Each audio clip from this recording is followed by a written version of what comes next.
Bismillahirrahmanirrahim. Assalamualaikum warahmatullahi wabarakatuh. Sama-sama kita buka majlis pada malam ini dengan membaca Al-Fatihah. Bismillahirrahmanirrahim. Iyyaka na'budu wa iyyaka nasta'in. Ihdinas siratal mustaqim. Siratal ladzina an'amta 'alaihim ghairil maghdubi 'alaihim waladdallin. Alhamdulillahirabbil alamin.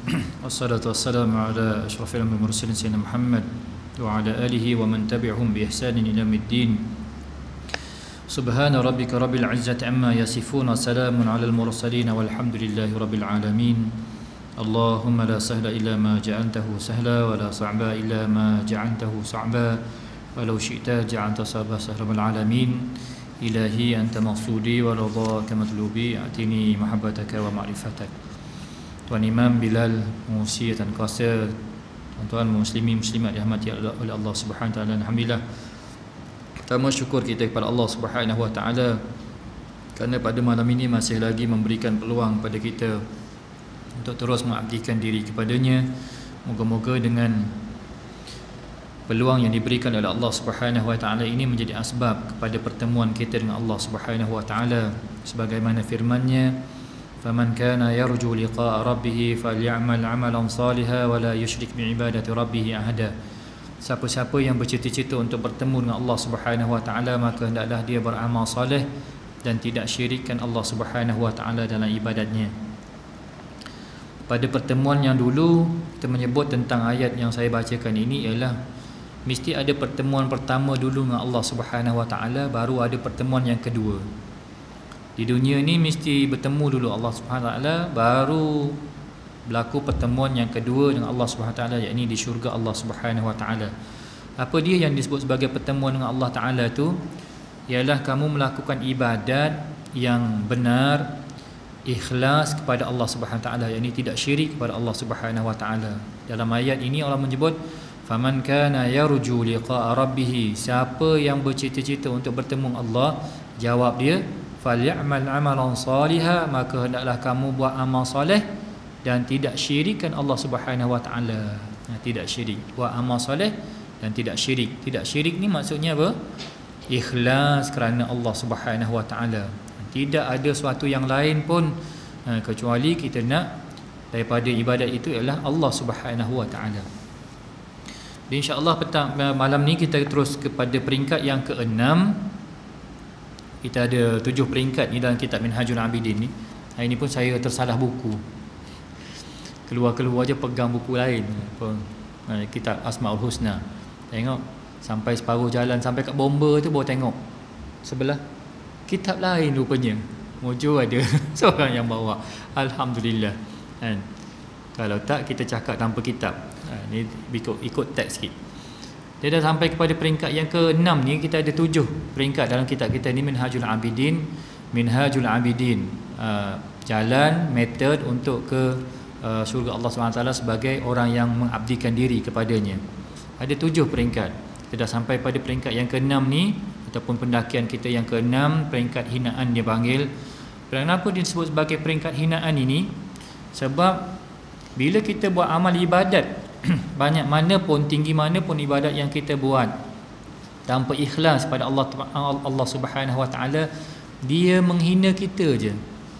Buat amal ibadat tapi tidak ikhlas kerana Allah Subhanahu wa taala. Maksud kita syirikkan Allah Subhanahu wa taala. Syirik kat sini ialah syirik khafi, syirik khafi. Syirik yang kamu nampak yang lain daripada Allah Subhanahu wa taala dalam ibadat, buat kerana tujuan yang lain, bukan kerana Allah Subhanahu wa taala. Bila beramal kerana bukan kerana Allah Subhanahu wa taala, akhirnya nanti ibadat itu tidak diterima oleh Allah taala. Itu maksud peringkat hinaan ini. Jadi nak dilihat di sini, kita dah melalui berbagai peringkat sampai pada peringkat khauf dan raja, pengharapan, takut kita kepada Allah Subhanahu wa taala. Tapi ada masa lagi kalau berlaku diselit syaitan ni dia masuk dalam hati tu, buat ibadat kan, contohnya pergi solat kan, biar orang nampak. Contoh biasa pergi solat kerana apa? Kerana saya seorang ustaz, kerana saya seorang ni kan, masih lagi kerana yang lain daripada Allah Subhanahu wa taala. Jadi dia nak perhaluskan hati kita ni supaya kita hanya fokus kepada Allah Subhanahu Wa Taala. Hidup di sini, hidup di dunia ni, kalau tidak kerana Allah Subhanahu Wa Taala, dia rosak. Pada minggu yang terdahulu dulu kita sebut juga tentang bagaimana proses untuk menghidupkan hati.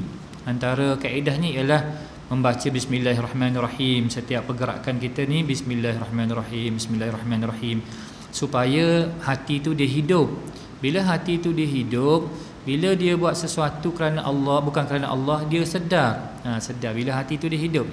Ini macam bukan kerana Allah dah, dia dah pergi ke lain. Jadi hati ni akan menyedarkan kita. Jadi hati yang macam tu hati yang hidup.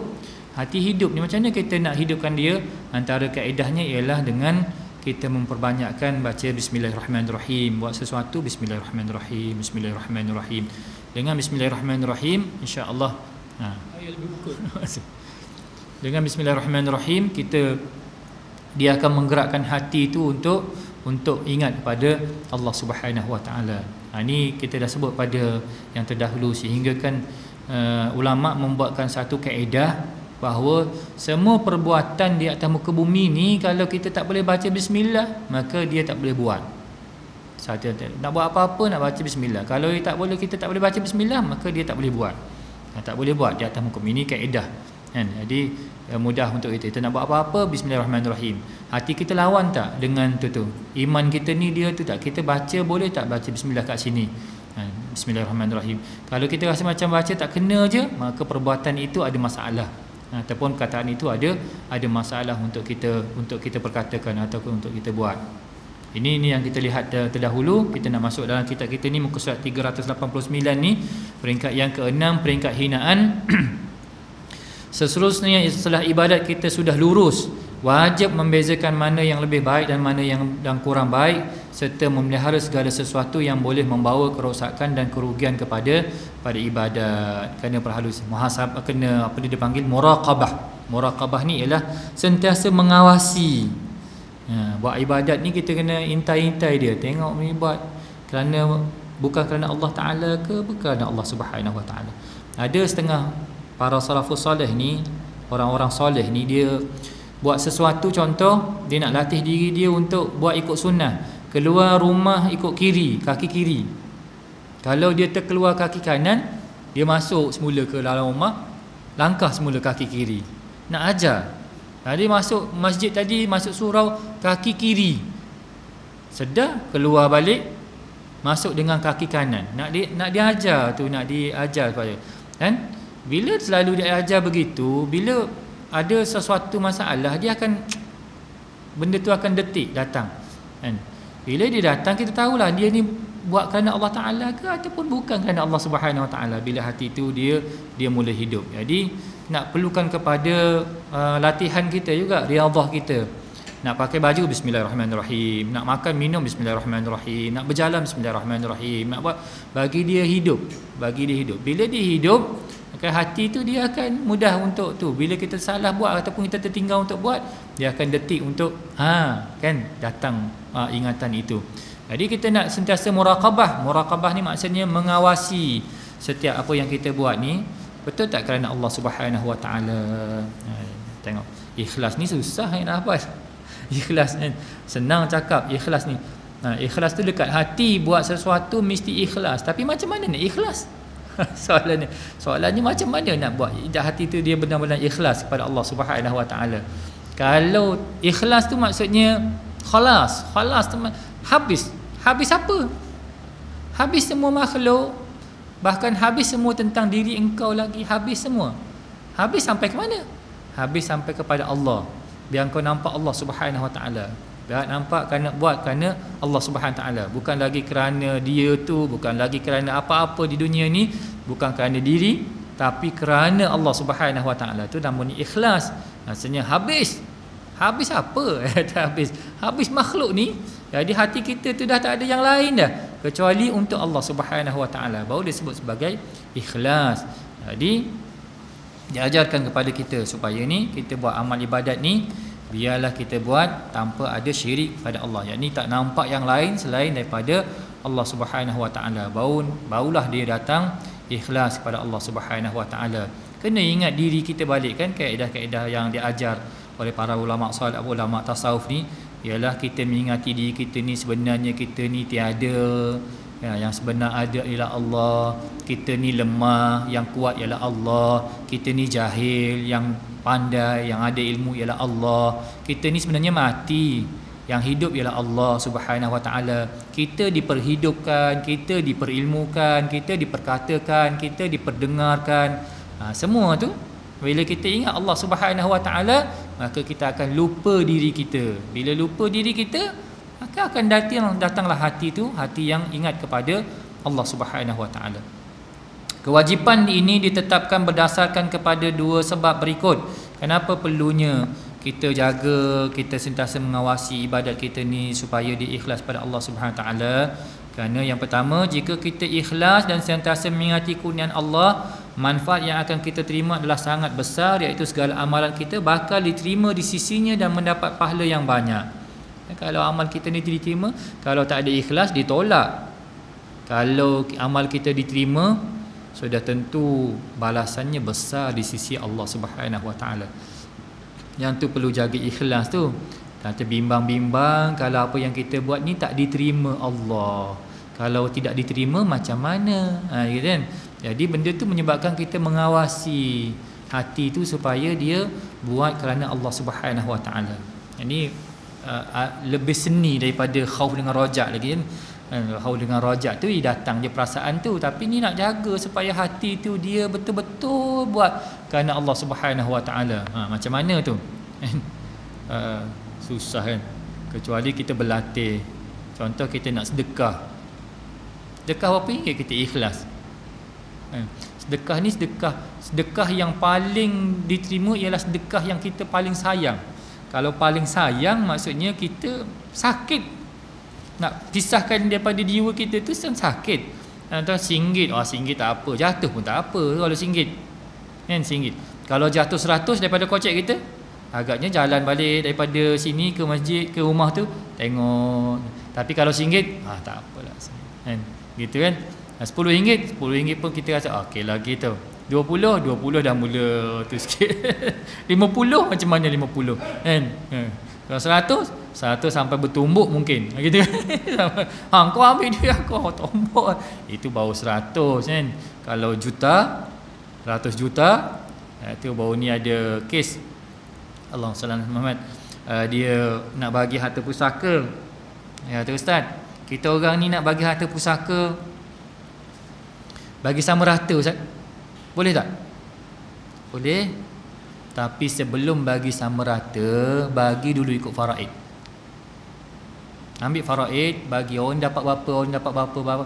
Tunjukkan dulu bahagian dia dapat berapa. Kalau dia dah tahu jumlah dia yang dia dapat, kemudian dia kata tak apalah kita bagi sama rata, baru okey, baru betul. Tapi kalau tiba-tiba kita nak, belum lagi tengok harta kita berapa kita dapat, kita kata tak apalah kita bagi sama rata, jangan. Satu hari nanti dia kira-kira balik, hoi banyak rupanya aku dapat. Jadi saya suruh buat dia macam itulah. Bila dia buat, akhirnya dapatlah adik-beradik lelaki, adik-beradik perempuan ni semua dapat. Senyap semua. Tak ada seorang pun bunyi nak bagi sama rata. Senyap semua. Lepas tu minta balik 500 orang, boleh tak? Kita minta 500 orang nak belikan cincin ke gelang ke untuk mak dia. Nak kumpul balik 500 daripada 9-10 orang adik-beradik ni, nak bagi gelang pada mak seorang, hadiah. Sebab ayahnya meninggal, suaminya meninggal, bagi tu sikit. Rupanya tak nak bagi, seorang-seorang pun tak nak bagi. 500 tu baru minta 500, tak nak bagi. Kan saya dah kata, dia mesti ikut dulu hukum, baru dia tengok dia bahagian dia, ni banyak ni, tak boleh bagi kan, gitu. Allahu Akbar. Jadi harta ni memang macam tu kan. Kita ni betul tak ikhlas tu. Dia nak lihat pada diri kita ni, kena sentiasa ada latihan yang kita perlu buat kan. Tengok latihan yang kita buat, baru kita tahu diri kita ni sejauh mana kita ni ikhlas kepada Allah Subhanahu Wa Taala. Mesti perit dulu buat kan. Bagi RM10 sampai ke petang ingat, kenapalah bagi RM10, kenapalah bagi RM10. Ataupun kita beli yang adik-adik yang jual ke dekat traffic light tu kan, beli buah mangga dia apa semua tu, tolong beli Makan tak makan pun beli je. Tapi dah beli tu pun masih lagi. Kenapa lah beli sampai 2?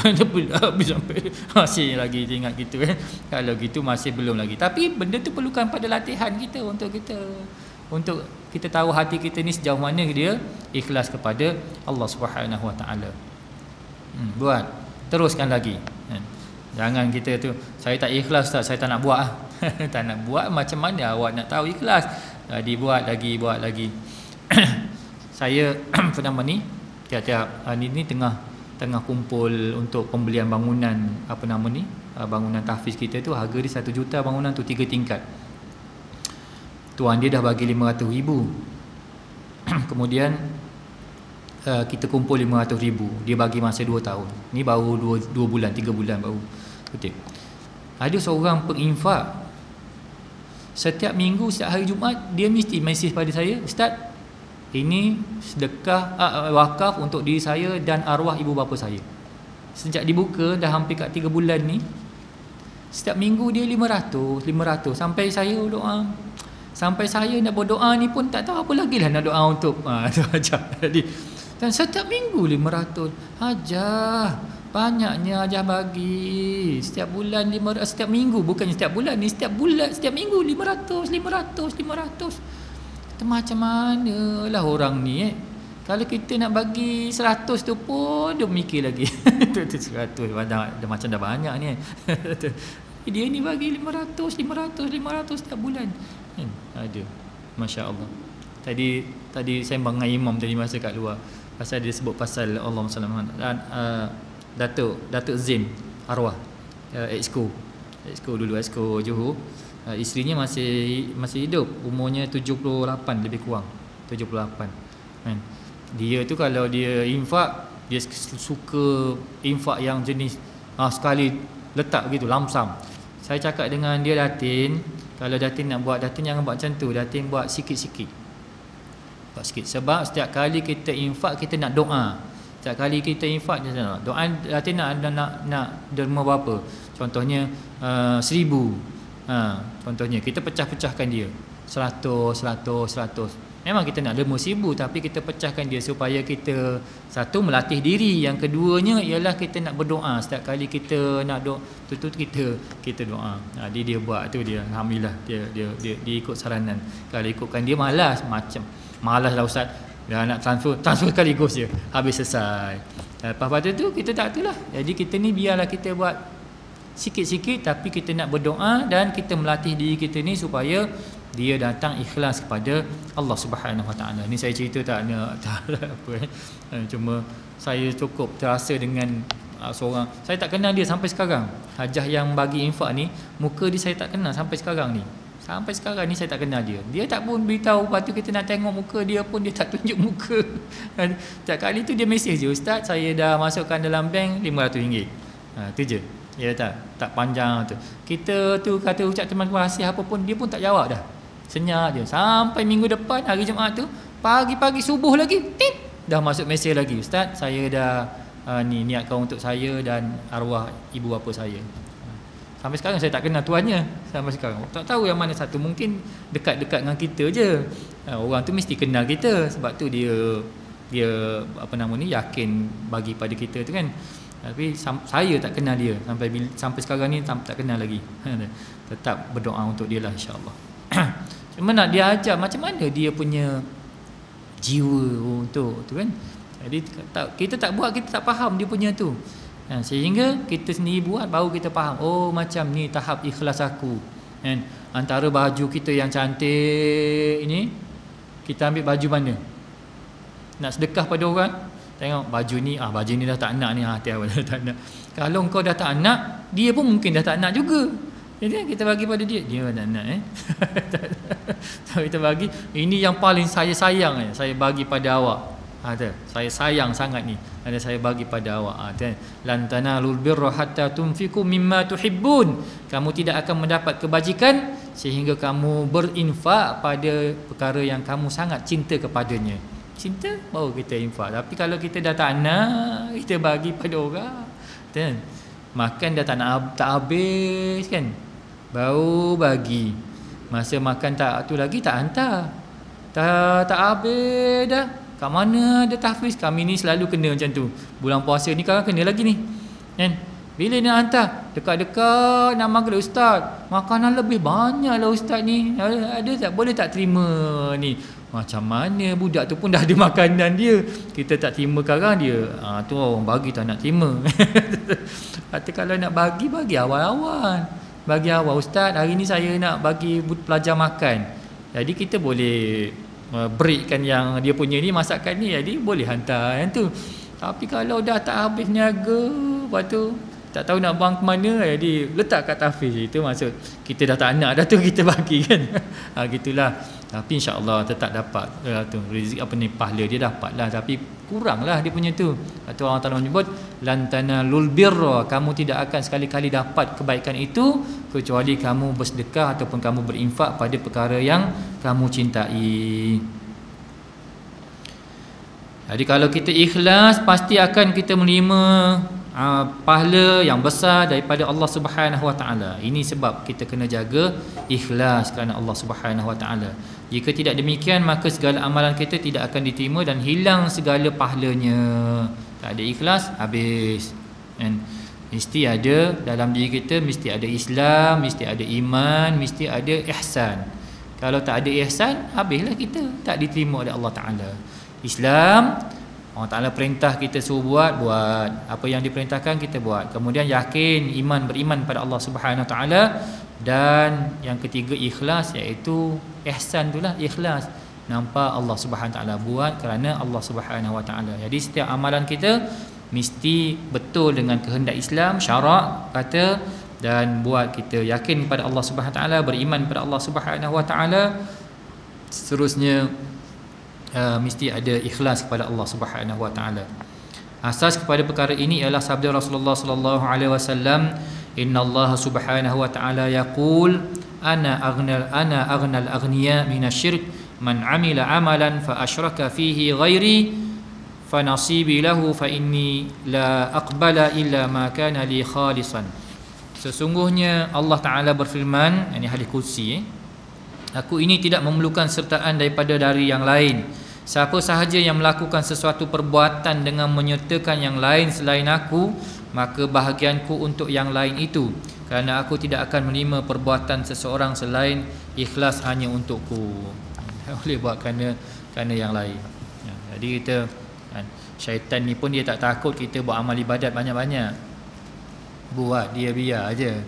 Yang tunya ialah kalau dia dapat rosakkan niat kita.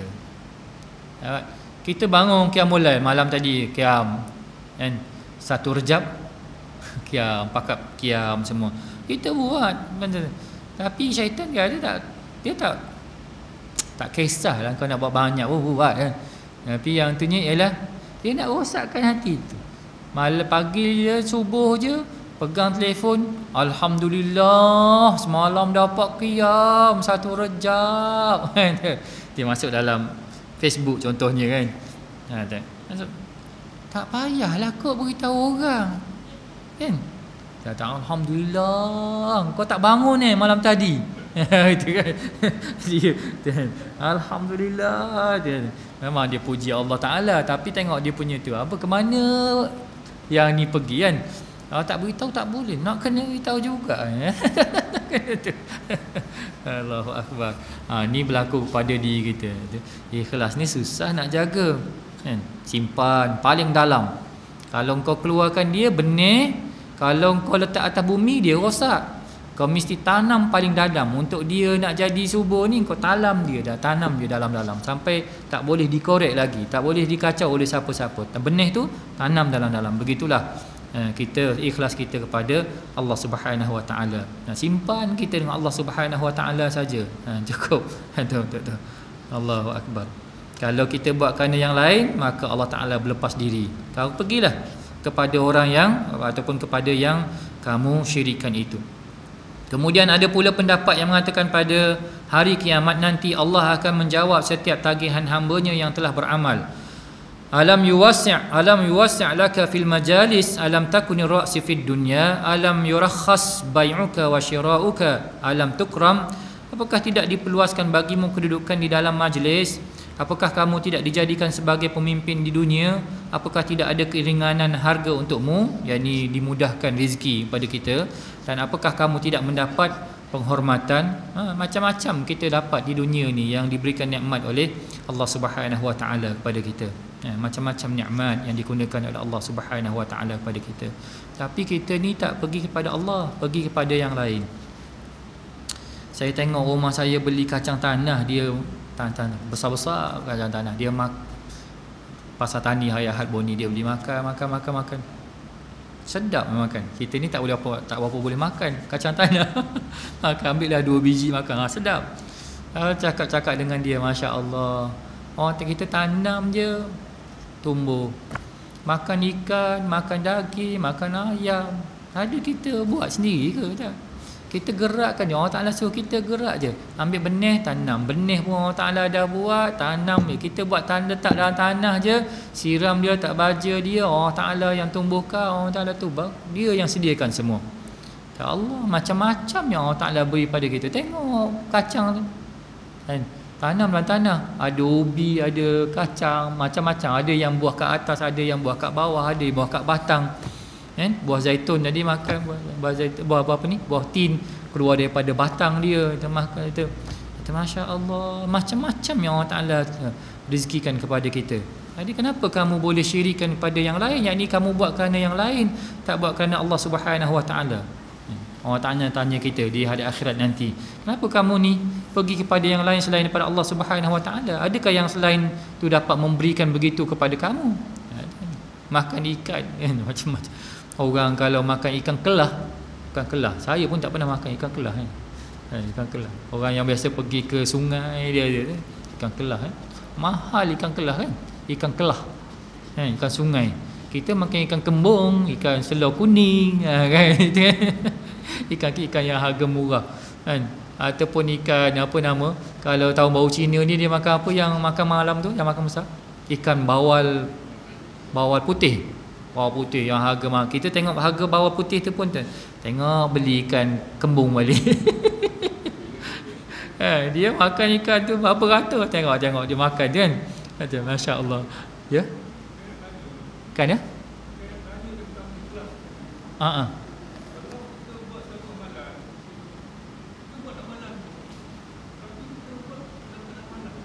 Dalam keadaan malas.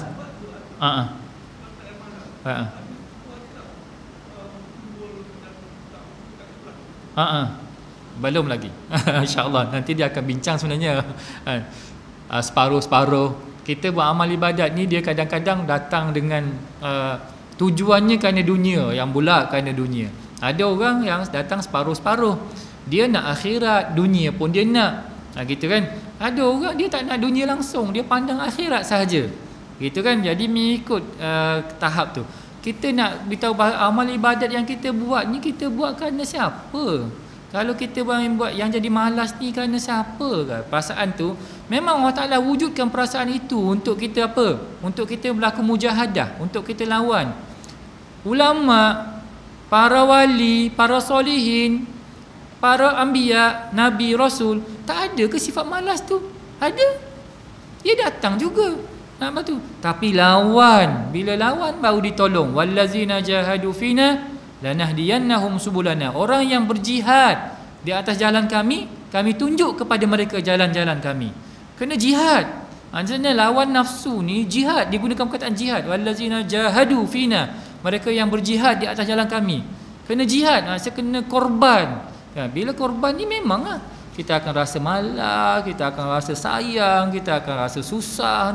Jadi lawan dia, jihad, baru kamu ditunjukkan kepadanya jalan, datang ke manisan, beribadat pada Allah Subhanahu Wa Taala. Proses awal memang akan berlaku macam tu, tapi kena lawan lagi. Sebab apa? Kita dah tahu dah janji Allah Taala tu, yang kata iman tadi. Dia pertamanya Allah Ta'ala suruh buat, kemudian kita percaya bahawa Allah Ta'ala bila dia janji sesuatu, dia bagi. Tapi ada halangan lagi, keimanannya ada halangan lagi, sehingga kita buat sampai pada peringkat ihsan. Kamu buat seolah-olah kamu nampak Allah Subhanahu Wa Ta'ala. Contoh, seorang minta kita sedekah kita, Kan kalau kita nampak dia, muka dia ni, paling susah kita nak bagi. Tapi kalau kita hati kita nampak yang kita sedekah ni sebenarnya kita bagi kepada Allah Subhanahu Wa Taala, dan dia akan membalas sesuatu yang lebih besar daripada itu, kita bagi tak? Mudah tak untuk bagi? Bila kita nampak dia. Tapi kalau kita tampak makhluk ni, sampai bila pun kita akan jadi berat untuk bagi dia ni, butuh ke tidak ni, ambil ke mana itu kata. Tapi kalau kita nampak Allah Subhanahu Wa Taala, orang ni nak pergi mana, dia buat apa pun tak apa. Itu dia dengan Allah Subhanahu Wa Taala. Tapi yang penting ialah kita dengan Allah Subhanahu Wa Taala. Itu bagi kita dengan Allah Subhanahu Wa Taala. Kalau kita nampak Allah Subhanahu Wa Taala, dia jadi ringan lah. Dia jadi senang lah untuk kita bagi. Tapi kalau selagi kita tak nampak tu, maka berlakulah perlawanan tu, dia sebut sebagai mujahadah tadi dengan nafsu. Semua ibadat macam tu. Nak bangun malam kan sama. Nak bangun malam susah, nak bangun malam malah tidur rasa tu kan. Tapi kerana bersungguhnya kita nak Allah Subhanahu Wa Taala, bangun juga, buat juga. Buat sehingga Allah Subhanahu Wa Taala membantu. Itu doa imam tadi, Allahumma inni ala zikrika wa syukrika wa husni ibadati. Wahai Tuhanku, bantu aku untuk ingat kepada Engkau, untuk beribadat kepada Engkau, untuk buat baik kepada Engkau. Ya Allah, bantu aku. Kalau Engkau tak bantu, aku tak bantu. Aku tak mampu nak buat. Engkau bantu aku, ya Allah, bantu. Tapi dalam pada tu Allah Ta'ala uji lagi. Uji supaya kita dapat keluar yang betul-betul ikhlas ni. Saya buat bukan kerana dunia ni, ya Allah, bukan kerana apa-apa, ya Allah. Saya buat betul kerana-Mu. Tapi kalau tak didatangkan halangan-halangan tu, dia tak datang keikhlasan tu. Macam emas, kita nak keluarkan emas. Macam mana nak proses untuk emas tu? Kan susah, melombongnya, membakarnya, baru keluar emas yang kita duk berebut sangat tu, baru keluar yang tu. Dia bukannya senang. Kenapa Allah Ta'ala tak buat senang je?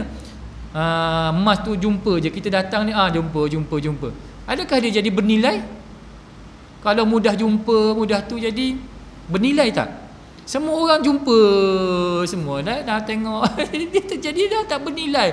Jadi Allah Ta'ala susahkan dia supaya kita ni bersungguh bila dapat. Tengok ni satu yang sangat bernilai, sangat bernilai harganya. Begitulah ikhlas.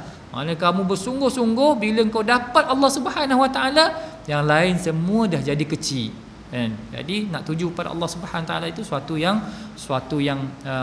sukar, suatu yang payah, tetapi bila kita dapat, maka itu merupakan anugerah besar yang dikurniakan oleh Allah Subhanahu Wa Taala kepada kita.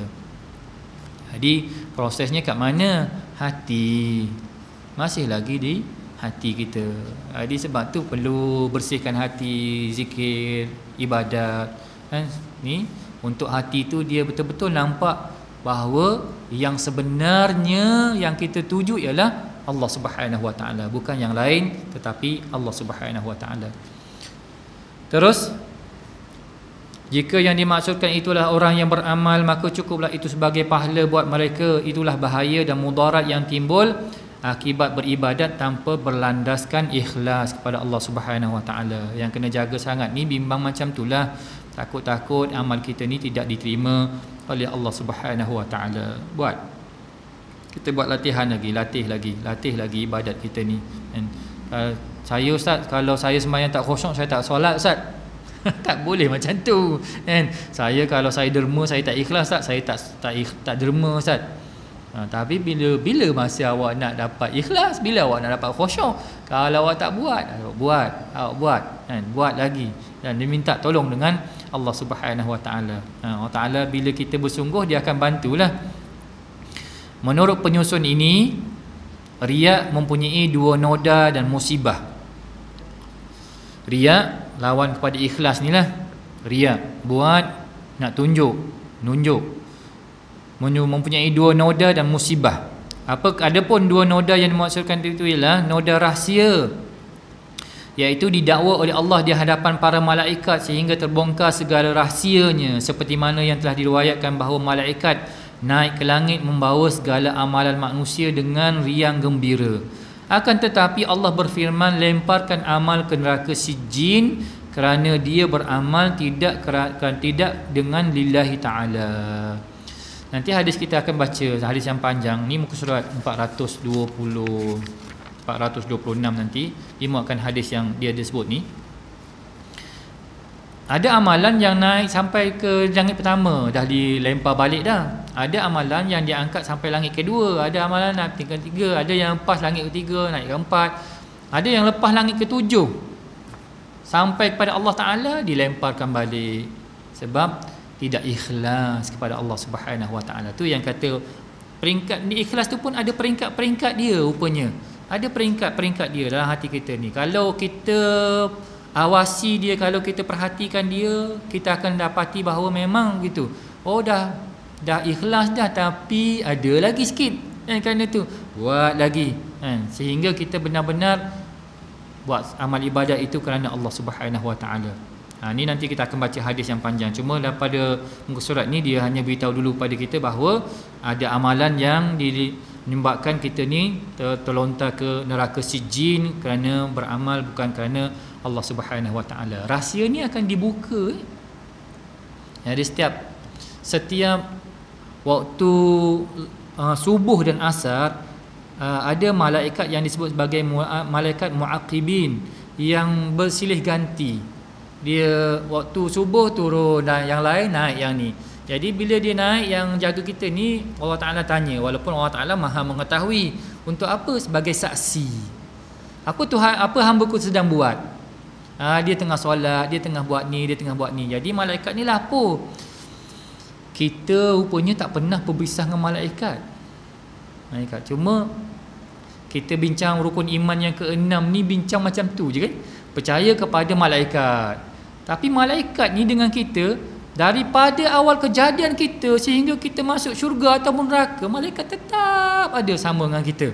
Malaikat kan? Macam-macam malaikat, bukan satu je yang jaga kiri kanan, yang doakan kita. Contoh tengah duduk sekarang, ada malaikat yang Allah Ta'ala wakilkan untuk doa padanya. Selagi dia duduk dan iktikaf pada Allah Ta'ala, duduk dalam masjid, malaikat akan berdoa, Allahumma fillahu warhamhu wa'afihi wa'fu anhu.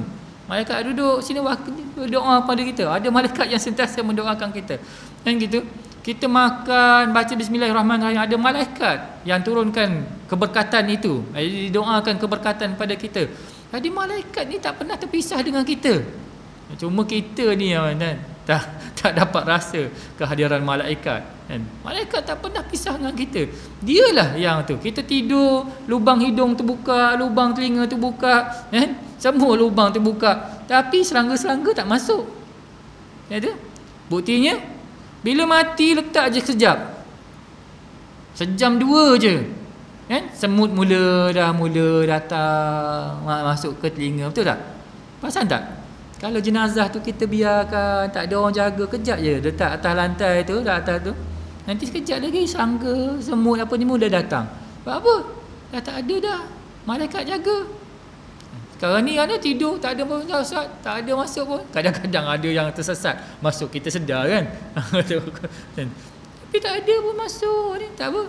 Sebab ada malaikat yang ditugaskan untuk jaga kita, jaga fizikal kita, jaga amalan kita, jaga yang bahagian akal, jaga bahagian hati, bahagian roh kita dijaga oleh para malaikat. Ni masya-Allah.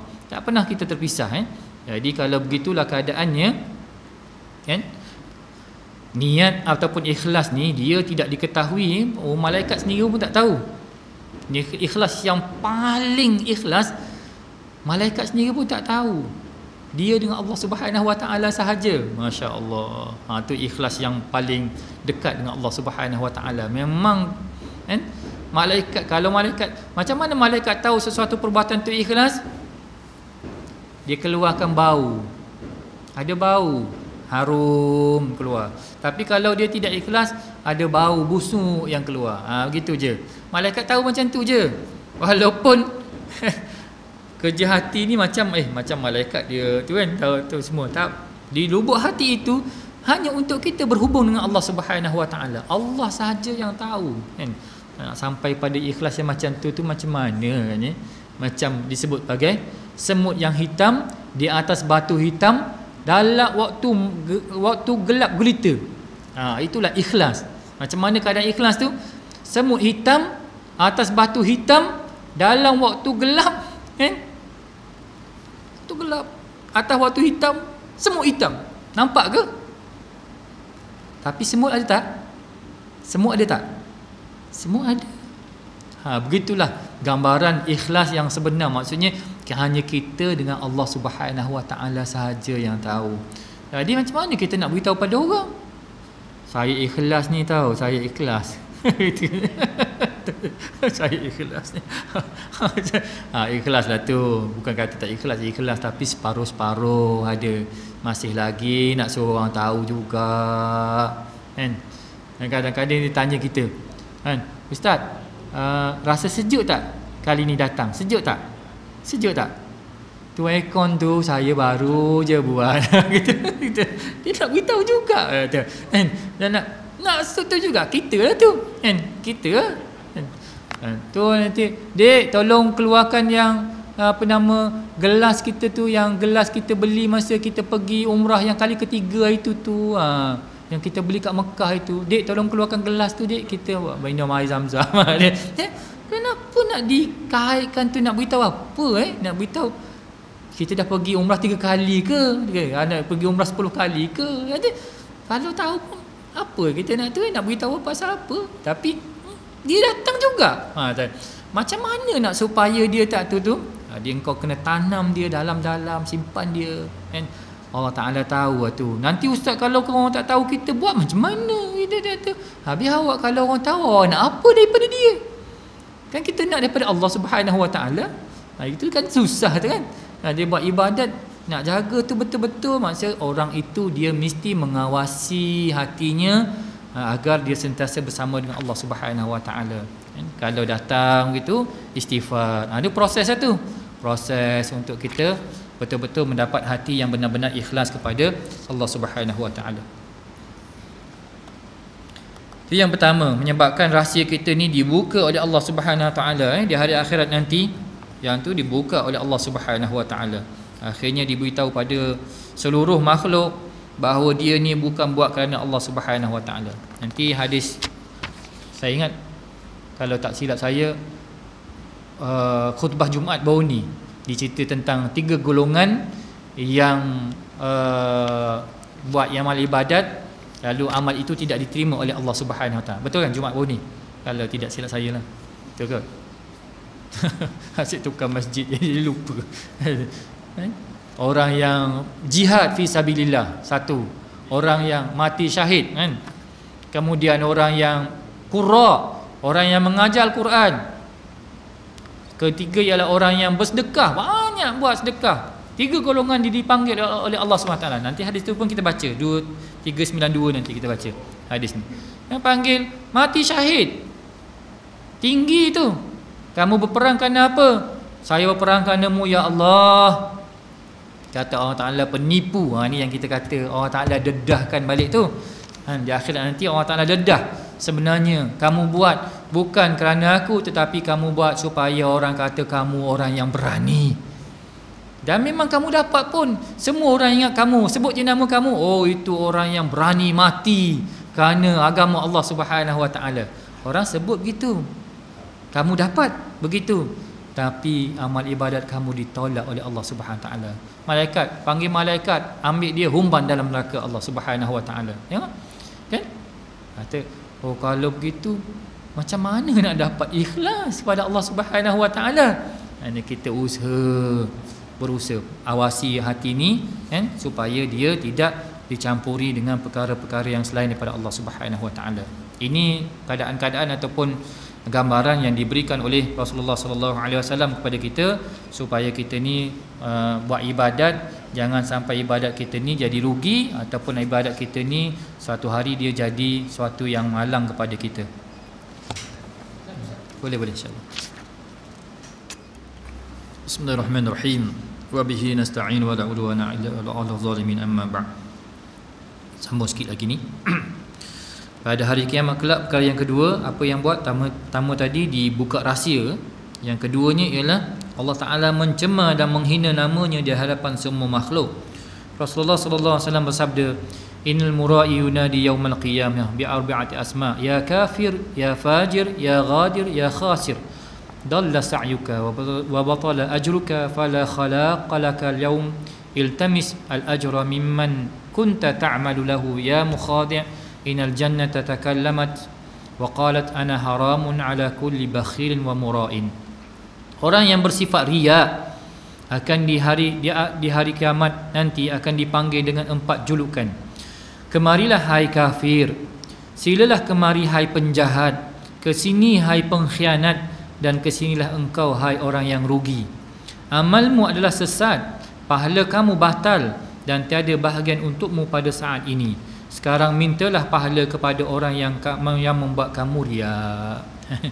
Kamu buat kerana siapa itu? Pergi minta pahala dengan dia. Minta pahala dengan dia. Jangan minta dengan aku. Pergi minta dengan dia. Allahu Akbar.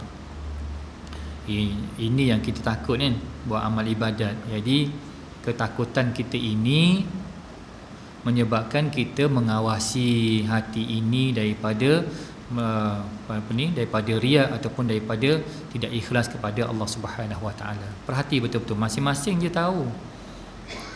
Orang lain mana tahu kita, hati kita kerana yang lain, buat kerana yang lain, buat kerana sesuatu yang lain. Awak ni baik betul lah, kita buat baik ni kenapa? Ada apa?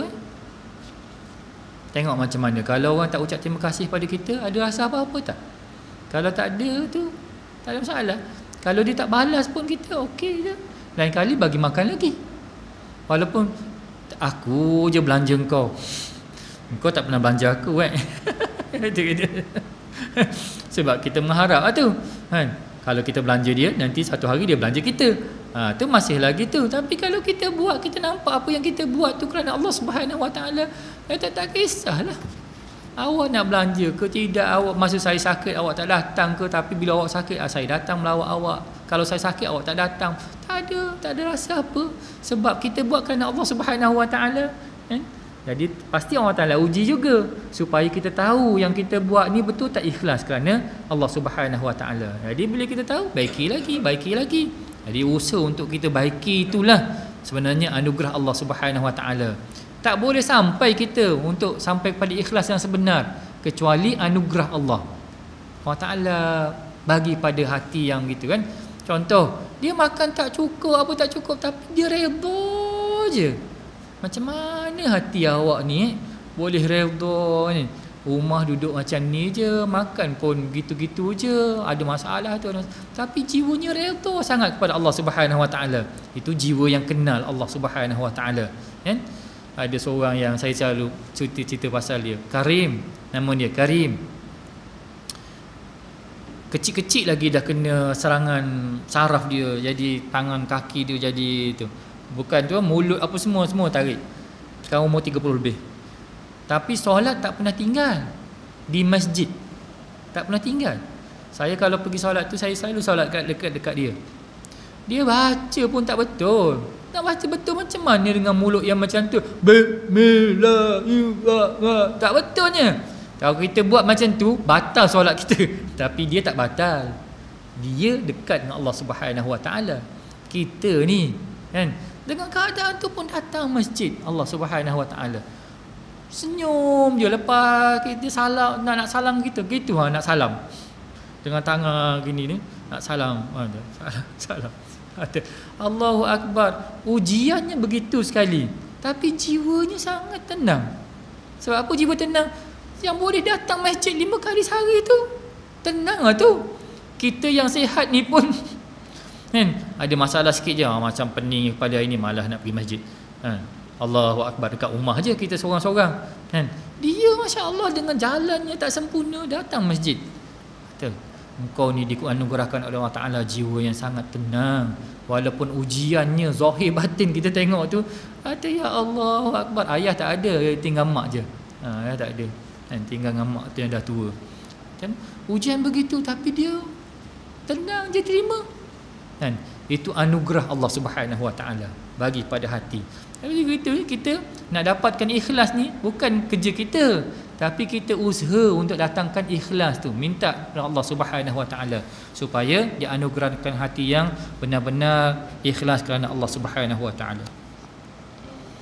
Riwayat lain mengatakan bahawa orang yang demikian kelak pada hari kiamat akan dijeriti atau ditengking dengan keras sehingga semua makhluk mendengarnya.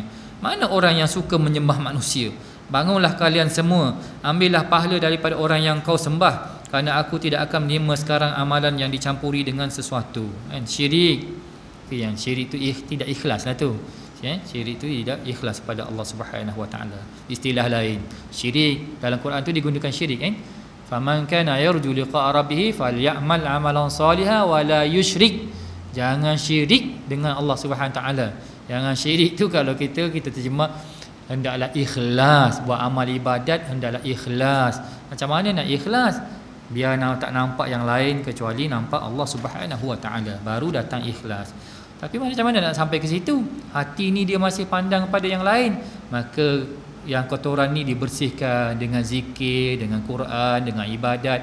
Lama yang kita buat tu dia mula bersih, maka dia hati tu akan hanya fokus kepada Allah Subhanahu Wa Taala. Tetap tiap kali kita solat, kita talqin lagi pada diri kita. Talqin kena sentiasa baca doa tu sebagai satu doa kita.